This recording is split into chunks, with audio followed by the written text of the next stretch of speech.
ta'u gara isa sana bira darbee addunyaatti beekameera waan ta'eef ayyaana sadarkaa addunyaatti beekame kana akka inni rakkoon tokko isa mudanne nageenya isaa eegaa ayyaanicha kabajachuun keenya murteessaadha waan ta'eef warri deemnu akka dhaamsaatti kan isiniif kaasu tokko jalqaba ofii keenya nagaa taanee walii keenyaan nagaa taanee nageenya keenya eeggataa namoota ayyaana kana jeequudhaaf deeman immoo qaamota dhimmi ilaalanii eeggataa akka isaan nagaa keenya hin jeeqne gochuun murteessaadha.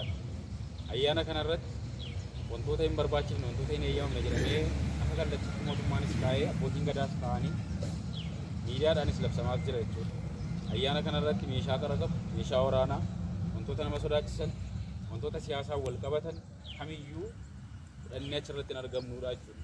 Ibsituu uummata keenyaati waan ta'eef namni amantaa fedhe siyaasa fedhe waan fedhe adeeggaru kun oromummaadha waan ta'eef siyaasaan amantaan wanta garaagaraatiin kan waliin qabanne ta'uu isaa sirriitti hubatamee namni waan eeyyamameef uffannaa aadaa isaa ibsituu naannoo isaa qofa qabatee uffatee waan isaaf eeyyamame qofa qabatee deemuu qaba waan ta'eef warri gara sanatti sochoonu kana sirriitti ammumarraa kaasnee hubannee nama nu wajjin sochoos akkasiin socho'aa jiraachuusaa hoogganuun keenya gaariidha. Inni kan biraan akhlaaqa ittiin sochoonu yookaan immoo naamusa ittiin sochoonuudha. Naamusni ittiin sochoonus murteessaadha.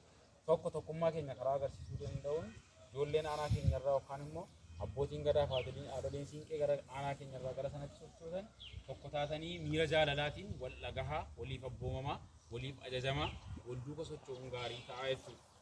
Maaliif gara biraatii machooftuun garaagaraa yookaan immoo namoonni kabaja ulfina uummata keenyaa kana hin qabne gidduu keenya buutee jeequu malu waan ta'eef karaa tokkoomeen tokkummaa keenya karaa ibsuu danda'uun sochoonee dhaqnee ayyaana kana sirriitti kabajachuu qabna waan ta'eef ergama kana amaanaa kana walitti kennuun keenya gaarii ta'adha.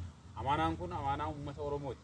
Amaanaan kun amaanaa uummata keenya duudhaa keenya kaleessa ganamaa badee sana iddootti deebisanii uummata biraatiin dhaloota sittaanuuf dabarsuuti.